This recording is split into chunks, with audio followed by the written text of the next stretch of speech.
국민 여러분, 이제 교훈을 얻었습니다. 저는 이념은 포기하고 인생으로 좋아 빠르게 바꿔야 됩니다. 네, 영화보다 더 인상적인 현실 속의 씬 스틸러들. 확실하게 파보겠습니다. 이상민, 양지열의 씬 스틸러. 저는 못 믿어. 김 대표. 누가 누굴 욕한 거예요? 이기 체제 간다고 말했죠. 네. 오늘 다시 들어도 충격이다. 네네. 지금 요 나오는 거는 지난 금요일 날 했던 우리 가을 소풍에서 우리 이상민 크리에이터가 윤석열 대통령, 김기현 국민의힘 대표가 함께 부른 이정현의 바꿔. 듀오였죠, 듀오. 이야, 정말 깜짝 놀랐습니다. 야, 공개 방송 당시 이 노래 반응이 가장 뜨거웠습니다. 청취자 1494님은 바꿔 대박입니다. 크게 웃었습니다. 6556님, 크크크, 하이킥 폼 미쳤다. 공개 방송 못 간 제가 패자네요. 이런 칭찬 문자가 많이 들어왔는데 여기서 용사는 못 받고 당직자 다 받고 여기가 이제 키였죠. 안녕하십니까, 뮤지션 윤입니다. 아니, 이렇게 된 거 우리가 하이킥이 아니고 음악 캠프 이런 데 나가야죠. 김 대표 어때요? 당연하죠. 지당하신 말씀입니다. 저희가 잘 준비해서 예스터데이 이런 것도 잘 준비해서 나가도록 하겠습니다. 예. 좋아. 제가 그날 옆에서 바로 듣는데요. 네네. 와, 내가 이런 분하고 감히 방송을 같이 해도 되나 싶을 정도로. 그렇습니까? 야, 웬만해서는 어디 가서 좀 내가 좀 밀린다 이런 생각 안 하는데 모시고 있는 기분이었어요. 네. 이상민 크리에이터가 이 노래를 직접 선곡하고 가사 바꾸고 직접 다 하신 거예요. 네, 혼자 했어요, 혼자 다. 네. 예. 저희들이 그렇게 성대모사로 노래를 하면 어떨까라는 정도 아이디어를 드렸더니 정말 여러분들의 상상력을 제가 구현해 드렸습니다. 그러니까요. 진짜. 우리는 그냥 진짜 상상력이었는데. 그렇죠. 예. 안 되면 하는 수 없다. 근데 네네네. 이렇게 하면 재밌지 않을까 했는데 이거를 이렇게 멋지게. 한번 꼭 찾아보십시오. 그 이정현 바꿔 윤석열 대통령과 김기현 대표의 이 환상의 듀엣. 그나저나 오늘 오랜만에 우리 이명박 대통령 저희 뉴스 하이킥 찾아주셨습니다. 안녕하십니까. 해봐서 아는 남자 MB입니다.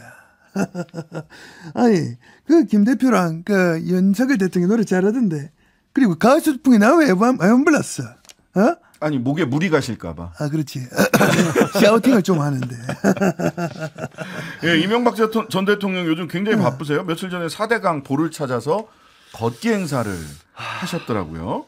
맞아요. 네, 사면되고, 복권되고. 그리고 4대강 중에서 또 경기도 여주 강천보를 찾아서 내가 걸었어요. 근데 기자들이 뭐라고 하더라고. 그래서 내가 여러분들 공부 열심히 하라고, 알아들었어? 오케이 해가지고 바로 또 훈육을 해줬습니다. 그 4대강 정치적으로 이용하면 안 된다. 그래 이게 이용하면 안 돼.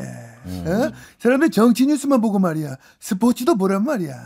스포츠, 그래요. 걷기, 자전거 타기. 아니 근데 4대강에 가서 그렇게 활동하는 것 자체가 정치적인 거 아니에요? 4대강 놓고도 또 그 반대하는 분들도 여전히 많이 계신데. 나를 정치인으로 보는 거야? 예? 내를 정치인으로 보는 거야? 그렇게 봐드릴게요. 아니지, 자연인이지.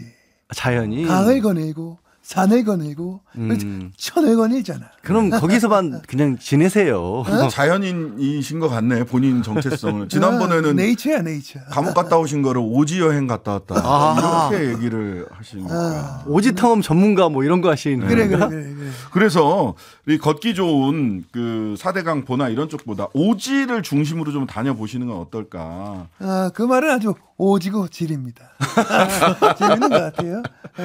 예, 이명박 전 대통령은 4대강을 찾았고 윤석열 대통령은 사우디아라비아, 카타르 순방 다녀오셨어요. 근데 귀국한 지 2시간 만에 서울공항 도착해서 2시간 만에 옷만 딱 갈아입고 곧바로 박정희 전 대통령 추도식에 가서 박근혜 전 대통령을 만나셨네요. 대통령님. 안녕하십니까. 제가 대통령으로 일해보니까요, 한 가지 깨달은 점이 있습니다. 우리 44주기 박정희 전 대통령이 얼마나 위대한 분이었는지 절실히 느꼈습니다. 이 순방을 다녀보면요, 해외 정상들 각 국가에서 한국을 부러워해요. 그러면 제가 딴 거 할 거 없다. 박정희 전 대통령을 공부하면 된다. 제가 그렇게 얘기합니다. 새마을운동 또 수출되게 배울 게 많은 분이에요. 박근혜 전 대통령 같이 동행을 했다. 뭐 이렇게 보수 언론에서는 함께 걸었다. 이렇게 평가를 해놨더라고요. 우리 박 대통령 나오셨네. 안녕하십니까 선배님. 안녕하십니까. 윤 대통령께서 장거리를 다녀온 후에 추도식에 참여해 주셨습니다. 이 점을 정말 네, 감사드리고요. 순방 성과도 좋았다고 들었는데 네. 잘 되시길 바랍니다. 거봐요. 우리는 하나입니다. 어떻습니까? 자, 대통령의 행보 하나하나는 정치적 메시지와 노림수가 있다고 볼 수밖에 없는데요. 네.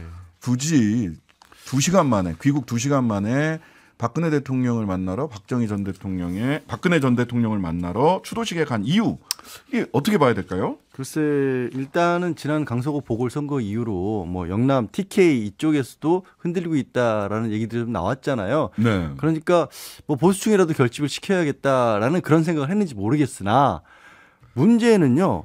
지금 출범한 국민의힘 혁신위의 인유한 위원장은 일상의 통합이었습니다. 그럼 대통령과 혁신위가 정반대로 가는 건가요?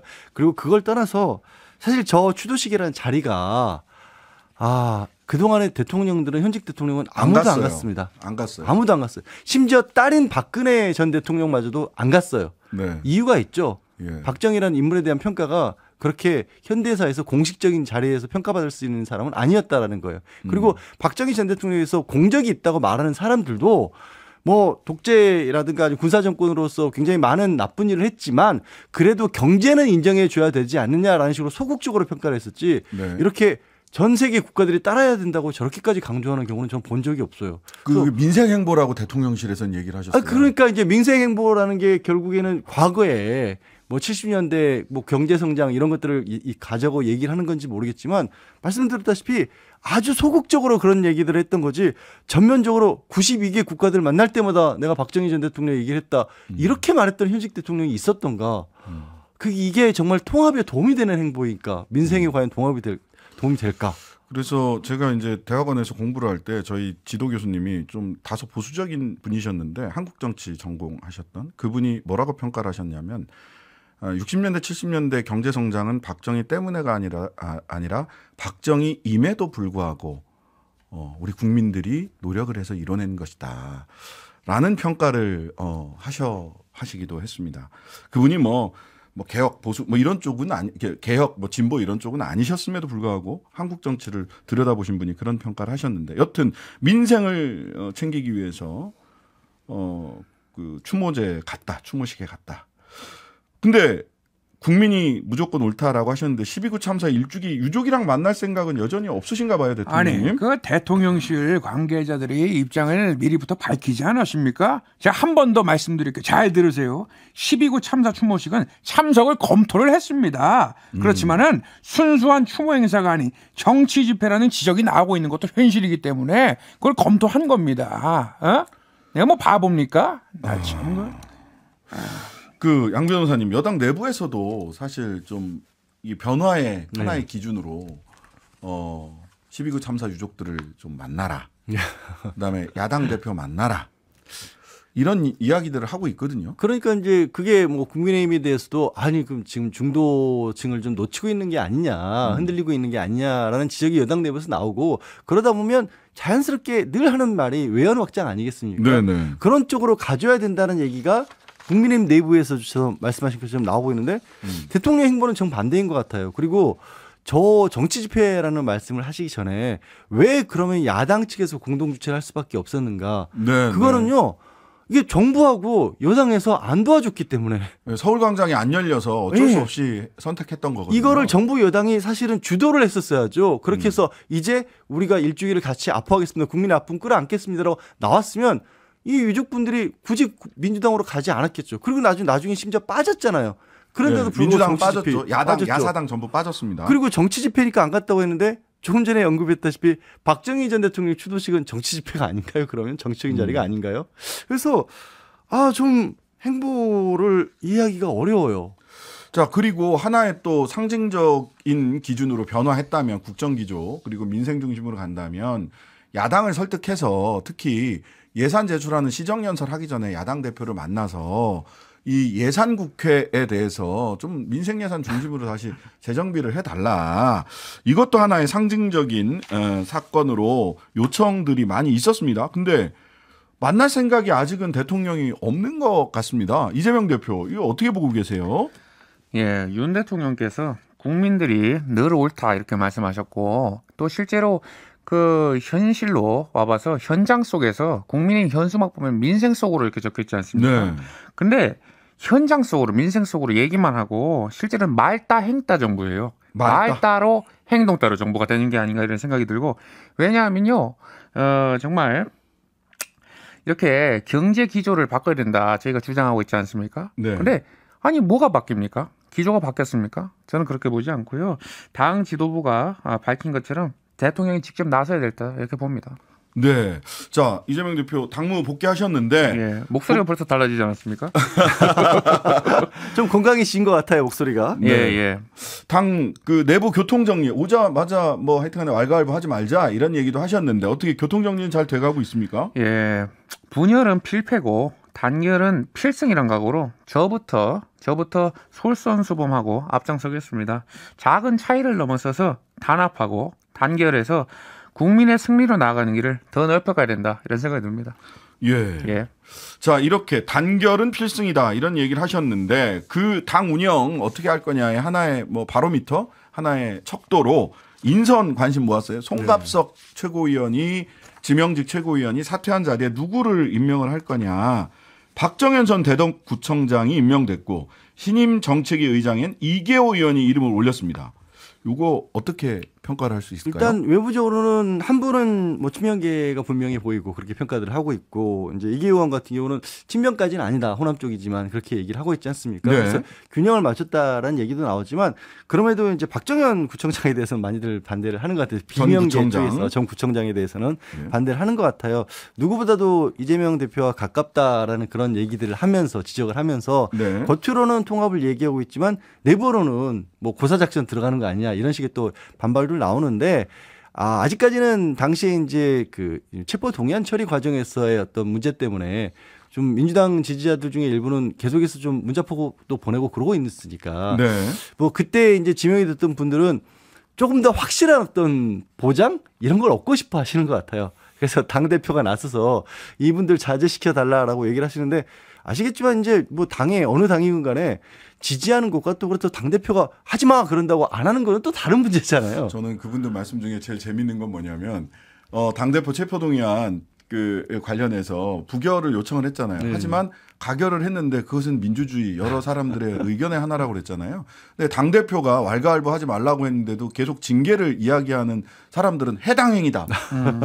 아니 그러니까 잣대가 왜 이렇지? 안 맞죠. 안 맞죠. 사실은 안 맞죠. 그 목소리도 그럼 민주주의에서 분명히 들어야 될 목소리인데 자꾸 거기는 강성이라고 하면서 밀어내신단 말이에요. 그렇게 나오시는 게 원하는 바는 알겠어요. 총선도 다가오고 있고 네. 내 자리가 혹시 위태하지 않을까라는 생각하실 수밖에 없는데 지적하신 것처럼 당신들이 하시는 말씀 자체가 모순이라는 것도 같이 생각을 해주셔야 될 것 같아요. 자, 이번 주 국정감사에서는 이재명 대표의 재판이 계속 쟁점이었습니다. 국감 중에 법사위 국민의힘 소속 의원들이 나가서 이 기자회견도 하고 막 이랬는데 법원이 이재명 정치생명 연장을 위해 꼼수로 사건 배당했다. 즉 위증교 사건을 기존의 뭐 백현동 사건 등과 병합을 했죠. 아직까지는 그렇게 결정한 건 아니고요. 네, 병합하는 같은 쪽으로. 재판부에 배당을 했기 때문에 같은 재판에서 병합을 하겠다라고 한 거죠. 그러니까 네. 같은 재판부에서 하니까. 그런데 이제 오늘은 보니까 검찰이 위증교 사건 따로 심리해달라는 공식 의견을 재판부에 제출했습니다. 변호사로서 이거 어떻게 보세요? 근데 이거는 형사소송법에 피고인이 한 사람이면 원래 재판은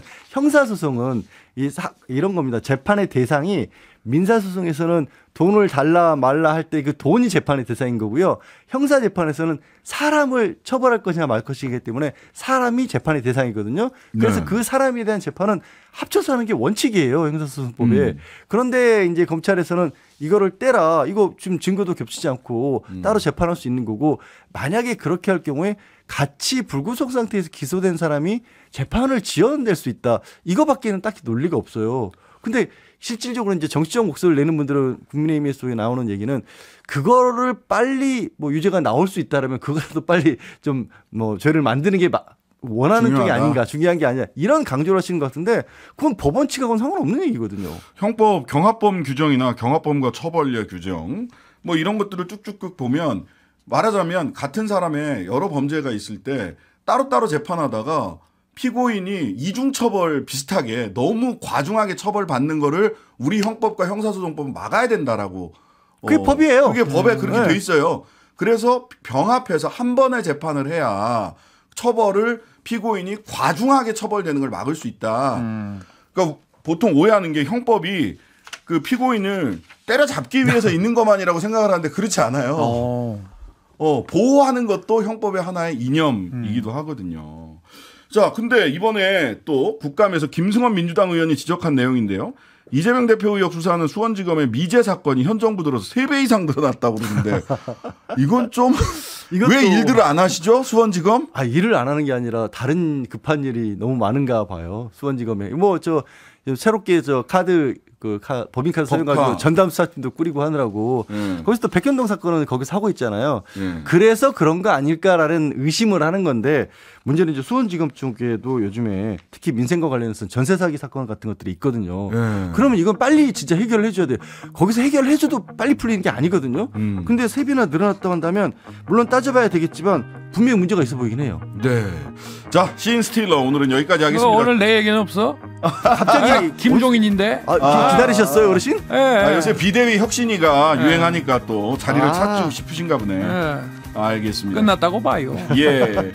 지금까지 양지열, 이상민 두 분과 함께했습니다. 감사합니다. 고맙습니다. 하루 종일 기다려지는 진짜 시사. 평일 저녁 6시 5분 신장식의 뉴스 하이킥.